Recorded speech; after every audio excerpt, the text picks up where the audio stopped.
다윗은 이스라엘의 가장 위대한 왕이었어요. 그가 노년에 인생을 회고하면서 이와 같이 노래를 했습니다. 스크린 한번 봐주시고요. 제가 읽겠습니다.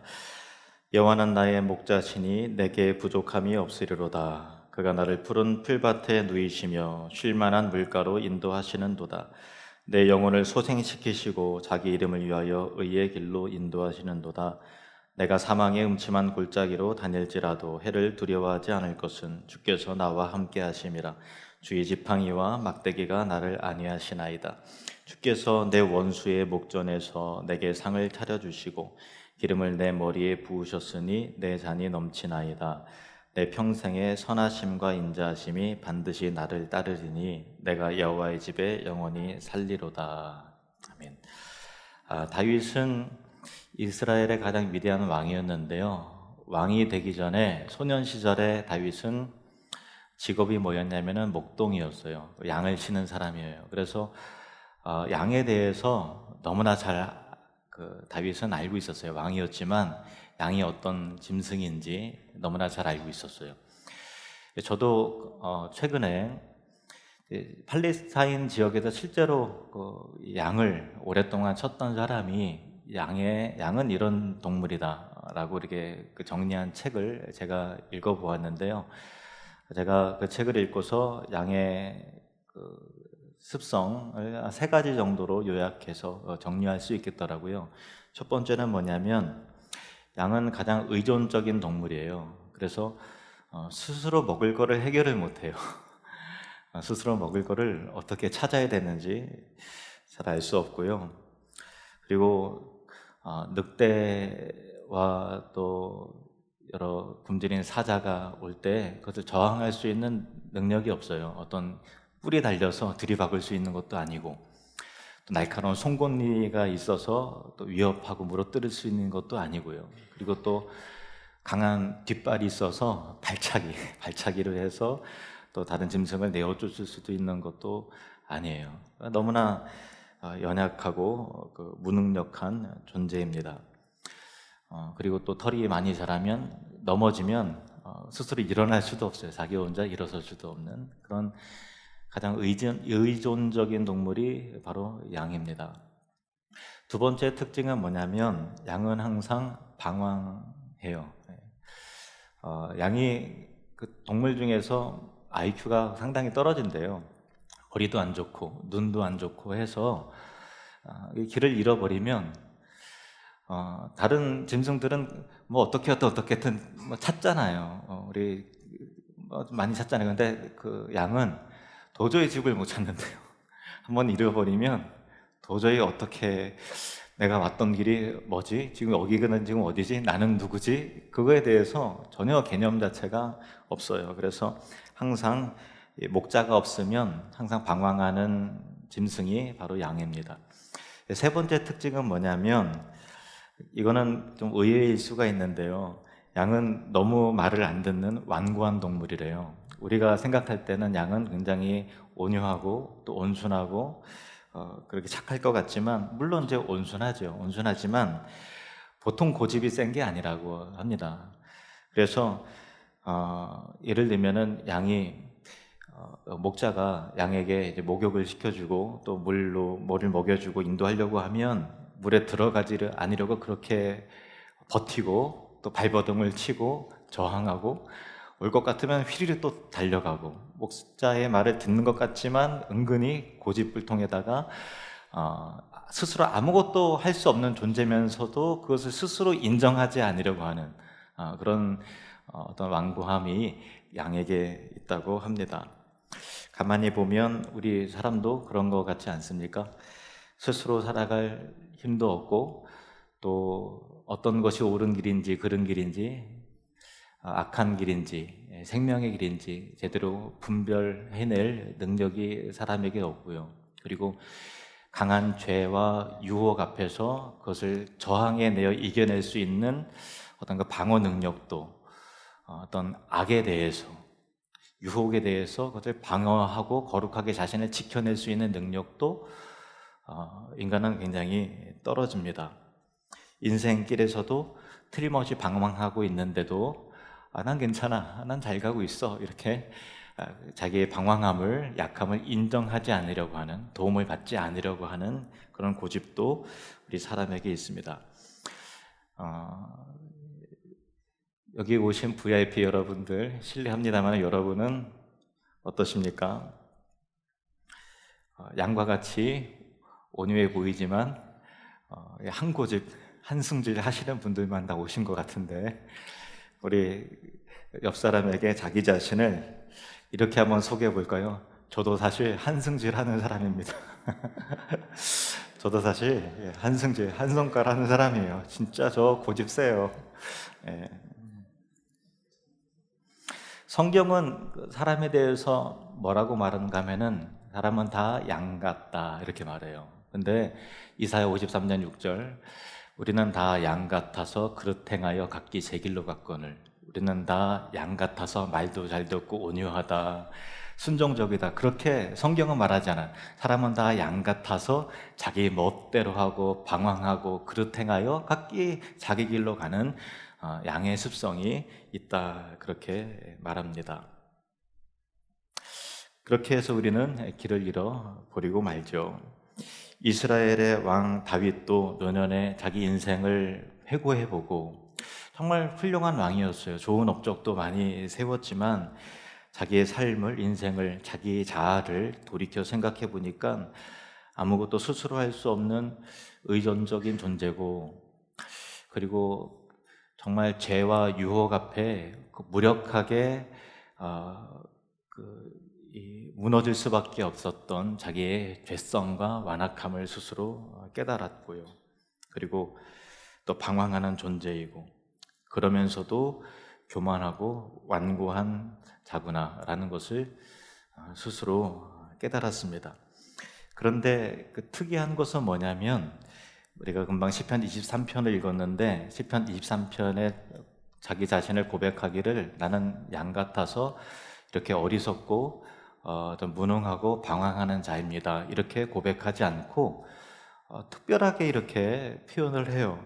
자, 1절 말씀을 한번 보실까요? 우리 같이 한번 읽어보겠습니다. 시작. 여호와는 나의 목자시니 내게 부족함이 없으리로다. 아멘. 나는 양같이 부족하고 연약하지만 하나님이 나의 목자시기 때문에 나는 괜찮습니다. 전혀 부족하지 않습니다, 그런 뜻이에요. 다시 말하면 나는 어리석고 연약하지만 나는 괜찮아요. 나는 방황도 잘하지만 나는 안전해요.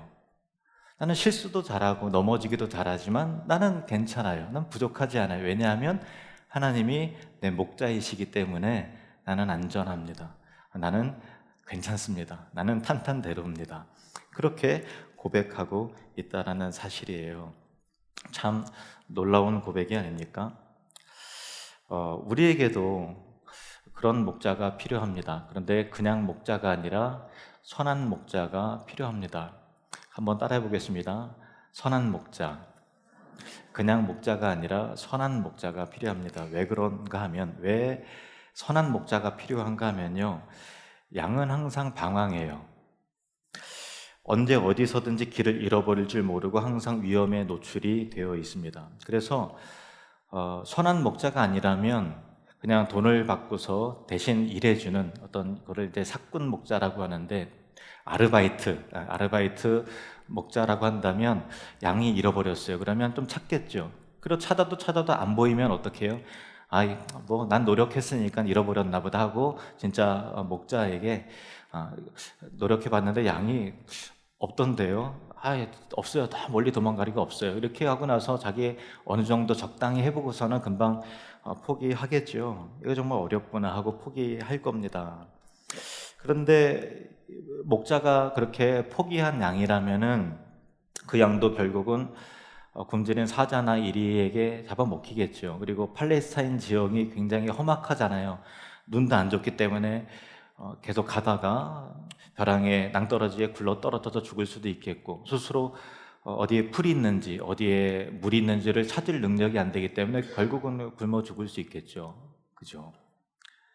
그래서 양에게는 늘 방황하고 자기 멋대로 하려는 습성이 있기 때문에 양이 보호받기 위해서는 적당한 목자 정도로는 안 되고 선한 목자가 되어야 돼요. 그래서 내가 사망의 길로 가다가 헤매어 죽지 않기 위해서는 내가 방황할 때마다 나를 포기하지 않고 사랑과 인내로 끝까지 추적해서 건져내는 선한 목자가 필요합니다. 그러니까 양이 목자를 쫓아가고 따르는 것 같지만 사실은 그것으로 충분하지 않고 목자가 양을 포기하지 않고 끝까지 추적해서 붙들어서 데리고 오는 그런 목자가 있어야 된다는 것입니다. 그런데 만일 여러분 한번 생각해 보세요.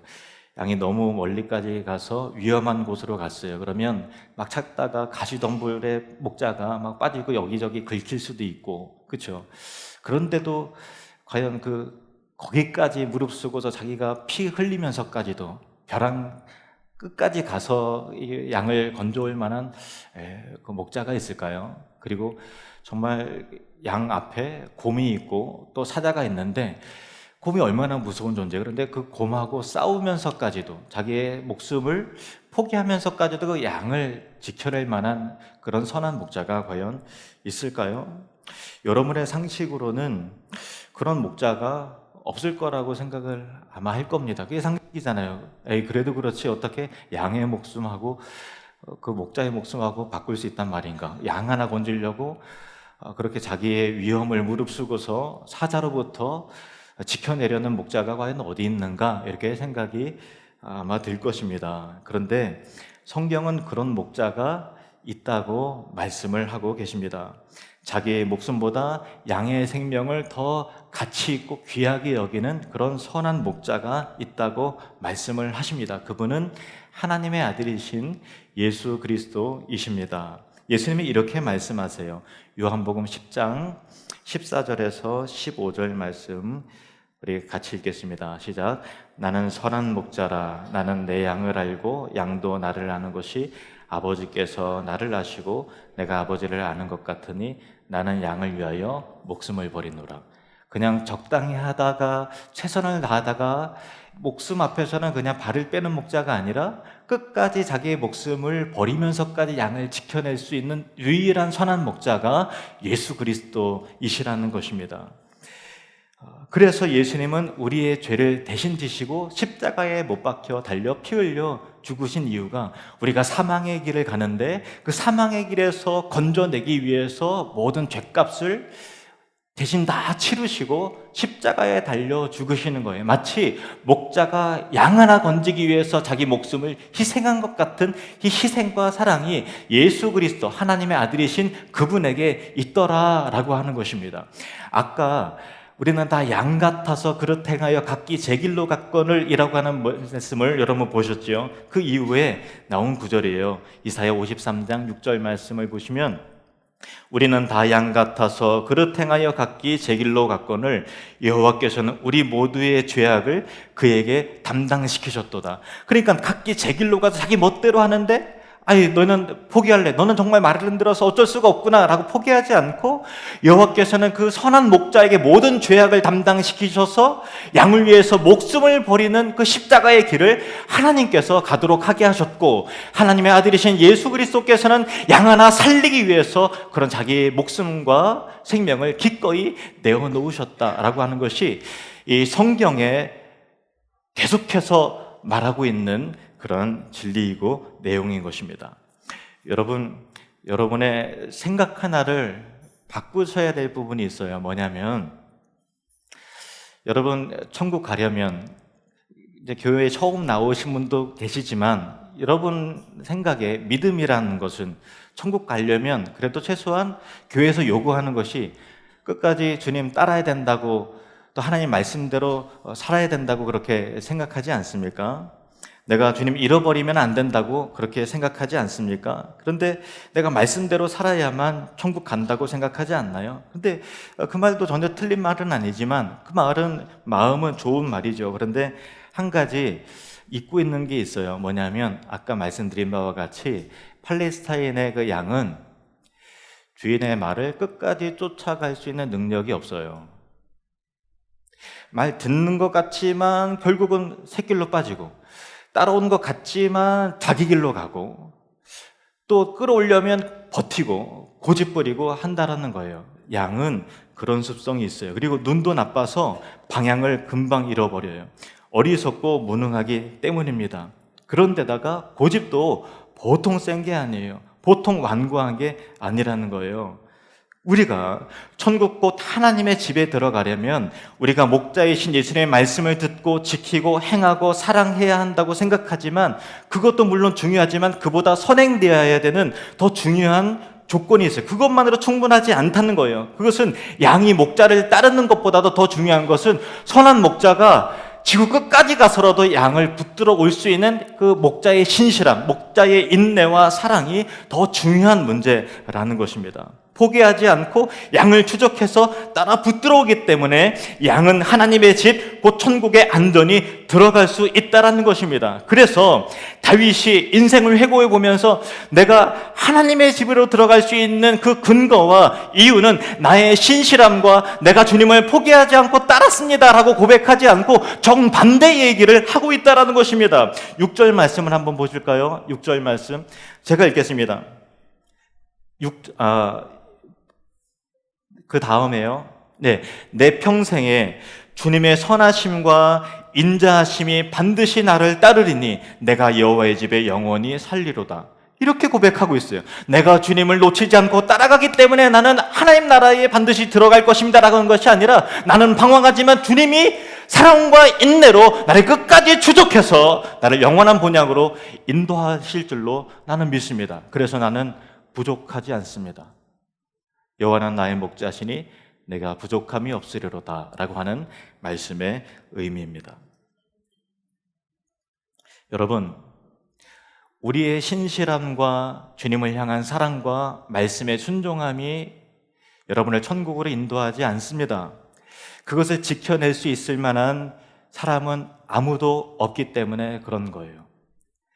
하나님의 사랑과 하나님의 인자하심과 하나님의 은혜와 축복이 저와 여러분을 하나님의 집으로 인도하는 것입니다. 그것이 십자가의 사랑이고 그것이 바로 복음인 것입니다.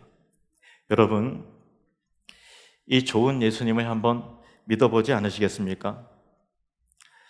어차피 양인데 이 양이면 나를 위해서 포기하지 않고 끝까지 나를 사랑하시는 선한 목자의 인도하심을 받는다면 얼마나 좋겠습니까? 이왕이면 예수님의 양이 된다면, 어차피 양인데 이 양이면 예수님의 양이 되어보지 않으시겠습니까? 믿음은 예수님, 저는 양이니 예수님이 저의 선한 목자가 되어주시기를 내가 부탁을 드립니다. 이렇게 고백하는 것이 바로 믿음입니다. 그렇게 요청하는 것입니다. 나는 양과 같아서 그릇 행하여 방황할 수밖에 없으니 나를 인도하시고 나를 포기하지 말고 이끌어서 영원한 하나님 나라로 인도해 주옵소서.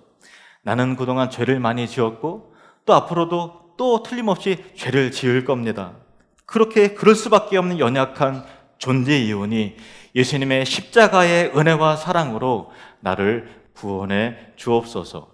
이것이 믿음입니다. 저는 다윗의 이 시편 23편의 고백이 여기 있는 저와 여러분의 모두의 고백이기를 소망합니다.